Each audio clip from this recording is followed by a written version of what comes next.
News recorriendo Latinoamérica. Queremos conocer qué es noticia en cada uno de los países de nuestra región a esta hora. Nuestro compañero Sergio David González desde Colombia nos trae una muy importante entrevista con un ex congresista. Así que, Sergio, pues las pantallas de News son todo tuyas. Para Latinoamérica les damos la bienvenida. Así es, gracias, Cincia. Estamos en vivo transmitiendo desde la ciudad de Bogotá con uno de los temas que han sido muy álgidos en las últimas horas en Colombia y tiene que ver con lo revelado por la prensa local en lo que posiblemente se habla de financiación por parte de las disidencias de las FARC de alias Calarcá, pero no solo eso, Cincia y televidentes, sino también entidades de seguridad del Estado permeadas por las disidencias de las FARC, que según dan a conocer lo revelado por la prensa colombiana y que también le está dando fuerza a la Fiscalía General de la Nación en este punto donde ya se empiezan a realizar este tipo de investigaciones. Un año después, pero por lo menos se empieza a realizar. Estamos justamente en la casa de Carlos Alonso Lucio, quien es excongresista y que conoce muy bien al presidente Gustavo Petro. Doctor Lucio, gracias por estar con nosotros aquí en DNews. Oh, Sergio David, una alegría estar con ustedes. Bueno, ¿cuál es su análisis dentro de todo esto? Porque lo hemos visto a usted muy activo en las redes sociales dando importantes opiniones de lo que puede llegar a suceder con estas noticias que las disidencias de las FARC pueden estar permeando al Estado colombiano y también a lo que fue la campaña de Gustavo Petro. ¿Cuál es el objetivo? ¿Qué ve usted más allá de la noticia? A ver, dos cosas. Primero, a mí me parece que no es muy preciso hablar de disidencias de las FARC. Son las FARC. Si realmente eso que llamaron el proceso de paz con las FARC no produjo paz. Y hoy aquellos territorios que supuestamente iban a tener paz, hoy están, por el contrario, bajo el control territorial del crimen. Luego, más que disidencias son FARC. Y además de FARC hay otras cosas. Pues el Clan del Golfo y las distintas formas y grupos y clanes de violencia. Ahora, a propósito de las revelaciones que hizo Noticias Caracol, como que la palabra principal ha sido infiltración. Y yo no estoy muy seguro de que esa sea la palabra correcta, porque la infiltración supone que hubo unos malos de allá que entraron y contaminaron unos buenos de acá. Yo creo que el gobierno no es el bueno en este caso.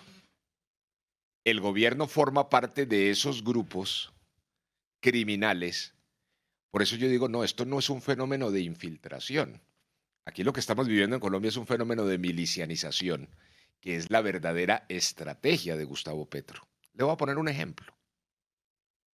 Gustavo Petro habla de que su política es de paz total, como si se tratara de un proceso de paz, de los distintos procesos de paz que ha habido a lo largo de la historia de Colombia. Y frente a eso, inclusive hay en este momento, cuando uno mira la campaña electoral, básicamente dos posiciones. La de, por ejemplo, su candidato, Iván Cepeda, que dice, sí, hay que seguir la paz total, haciéndole algunos ajustes. Y los que se llaman los candidatos de la oposición, que dicen, la paz total es un fracaso. Yo creo que se parte de una premisa falsa. Porque es que decir que la paz total es un fracaso empieza por reconocer que eso es un proceso de paz. Y la paz total nunca fue un proceso de paz. La paz total desde el principio fue una conspiración, una milicianización contra la democracia y contra la institucionalidad colombiana para destruirla. Luego, lo que ha habido no es un fracaso de la paz total, lo que ha habido es, lamentablemente, dado el resultado que pretendía desde el principio, que era el crecimiento del control territorial criminal. Y eso sí se ha visto. No, pues es que, por ejemplo, las cifras lo dicen. Cuando llegó Gustavo Petro a la Casa de Nariño, el 7 de agosto del 22, los cálculos del Ministerio de Defensa y de distintos organismos era que los grupos armados sumaban del orden de los 10, 12.000 miembros. Hoy la cifra más pequeña habla de 25.000. Cuando llegó Gustavo Petro, la presencia de grupos armados estaba en 125 municipios. Hoy supera los 600. Luego, lo que ha habido es un incremento exponencial de la destrucción de la democracia y de la destrucción institucional del país, con todas sus consecuencias económicas, políticas, sociales, criminales. Luego, entonces yo digo, es muy importante afinar muy bien la mirada y leer de la mejor manera lo que nos está ocurriendo, porque es que no se trata de que esos personajes de las FARC y de otras organizaciones infiltren el Estado colombiano, sino que lo que tenemos es la gran infiltración del crimen sentado en la presidencia de la República. Entonces aquí podrán distraerse en si el general tal o el jefe de inteligencia tal o tal, ¿para quién trabajan? No, el problema es para quién trabaja el presidente de la República. Doctor Lucio, ahí viene una pregunta importante sobre esto. Es decir, que Estados Unidos no está tan lejos de haber sancionado al presidente de la República, incluyéndolo en la lista OFAC, si llega a tener información relacionada con esto que nos está diciendo, si ya es una estrategia de milicianizar Colombia. Pues por supuesto que la forma de financiarse estos grupos al margen de la ley es a través del narcotráfico, a través del tráfico de armas, a través del tráfico de personas. A ver, Sergio David, yo te entiendo la pregunta desde el punto de vista periodístico, pero si uno la mira desde el punto de vista histórico o político, la verdad es que ni mucho menos nosotros podemos reconocer que acabamos de sorprendernos con las noticias de Caracol, de Noticias Caracol. Porque lo cierto es que venimos viendo unos hechos desde hace rato que vienen diciendo lo que es Gustavo Petro. Te voy a poner un ejemplo. Los pactos de la picota. ¿Los pactos de la picota qué son?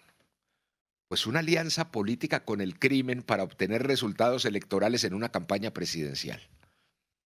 ¿Eso es nuevo? De eso nos enteramos ayer. Las pruebas están públicamente desde la campaña presidencial. Y la institucionalidad colombiana no ha hecho nada. Y la justicia no ha hecho nada. Y los partidos no han hecho nada. Hoy, apenas hoy, más de 3 años después de que Gustavo Petro se haya apoltronado en la sede de gobierno, ya aparece una magnífica noticia. Y es que el Consejo Nacional Electoral ya condenó a la campaña presidencial por violar los topes. Que esto además, a propósito de venir hablando de topes desde hace más de 2 años y medio, pareciera que se volviera como un paisaje en el lenguaje y la discusión pública. No, señores, violar los topes es violar las reglas del juego de la democracia. Es violar las reglas del juego que tiene que garantizar transparencia en el proceso del pluralismo. Es un crimen gravísimo, es una traición a la patria. Entonces, ¿qué más estamos esperando? Entonces, la pregunta tuya, ¿será que debe estar en el lista OFAC?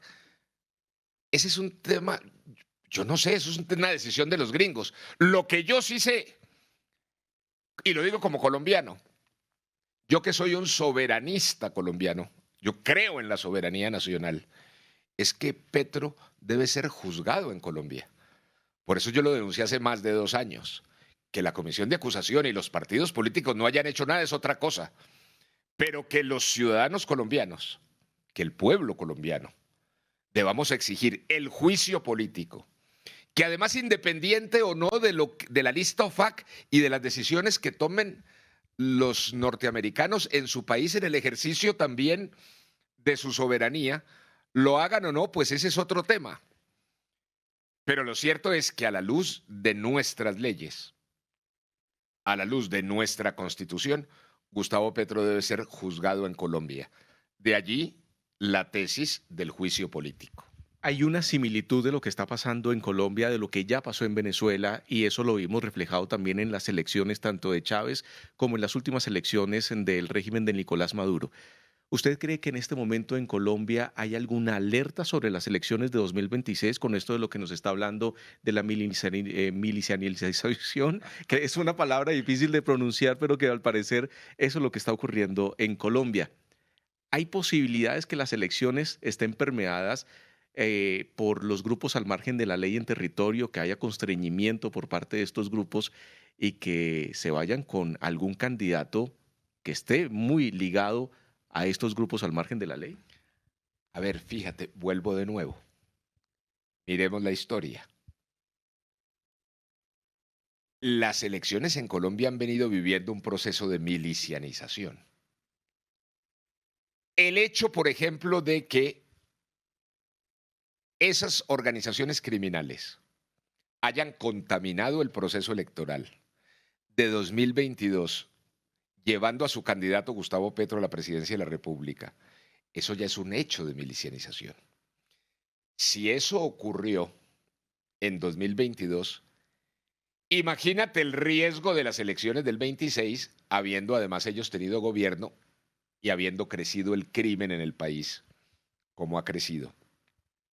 Claro que en ese momento existe la alarma por defender las elecciones de 2026 para que ocurran.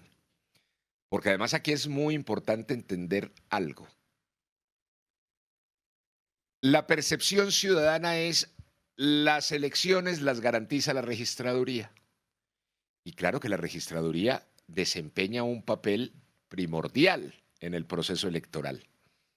Mas la registraduría no garantiza el proceso electoral.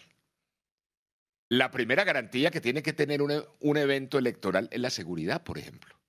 Y esa no es una tarea de la registraduría. Todo el proceso para que la gente pueda votar libremente, para que las mesas y los puestos de votación lleguen a todos los territorios, para que los tarjetones estén en el sitio. Eso requiere una seguridad, una logística en el desplazamiento. Te voy a poner otro ejemplo. Imagínate la importancia de las comunicaciones, de esto que estamos haciendo aquí para la transmisión de los datos electorales desde todos los puntos del país. Eso es seguridad estratégica de un proceso electoral y eso es responsabilidad de un gobierno. Nadie que tenga dos dedos de frente puede estar tranquilo creyendo que el gobierno de Gustavo Petro es garantía de que ocurra con transparencia y con eficiencia el proceso electoral. Luego, sí, nosotros tenemos una enorme preocupación por el tema. Eso realmente que la preocupación también es de gran parte de la comunidad. Usted dice que Gustavo Petro debe ser juzgado en Colombia. En el futuro cercano, que entregue el periodo del 7 de agosto, que ya finaliza él, ¿cuál es el futuro cercano de Gustavo Petro? ¿Cómo lo ve? ¿Qué va a pasar con él, con todas estas denuncias, con todas estas investigaciones que se están realizando y con el análisis que usted está haciendo? A ver, bueno, yo no soy experto en pronósticos. Digamos, a la pregunta, ¿qué va a hacer Gustavo Petro? No tengo ni idea. No, me refiero al tema judicial, ¿no? ¿No es cierto? Yo creo que él debe responder desde el punto de vista judicial.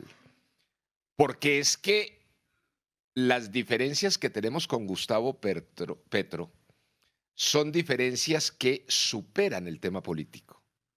Porque los hechos de él constituyen hechos delictivos. Te voy a poner un ejemplo. A propósito, por ejemplo, de la paz total que estábamos conversando. El 31 de diciembre de 2022, 4 meses después de llegar a la presidencia, estábamos los colombianos celebrando el fin de año con las familias 10:30 de la noche y aparece un trino de Gustavo Petro anunciando la gran noticia de que había firmado 5 decretos.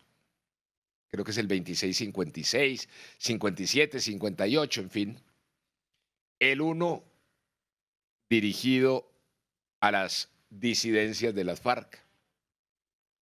El segundo dirigido al ELN, el tercero al Clan del Golfo, el cuarto a los clanes esos de la Sierra Nevada y el quinto a las Marquetalias. Los decretos tenían un nombre muy rimbombante. decretos de cese del fuego bilateral nacional y no sé qué. En esos decretos, el presidente de la República les ordena a las Fuerzas Armadas cesar toda persecución a esas organizaciones. Y resulta que nos enteramos después que no se había sentado siquiera a hablar de eso. Eso no es un error político, eso es un delito, eso es una falsedad, eso es una traición a la patria. Fue así como le entregó territorios enteros al crimen en Colombia. Caramba, pues doctor Lucio, gracias por estar aquí con nosotros en DNews y un análisis muy profundo suyo de lo que ha venido pasando. Usted que conoce muy bien de cerca a Gustavo Petro, entonces gracias por haber estado aquí con nosotros. No, muchísimas gracias y un gran saludo a toda la audiencia. Muy bien, esa es información que originamos desde la ciudad de Bogotá. Realmente preocupante lo que viene a continuación en tema político y sobre todo en tema de seguridad para Colombia y todos los escándalos que vienen acompañando al gobierno de Gustavo Petro. Ustedes continúen con más en DNews.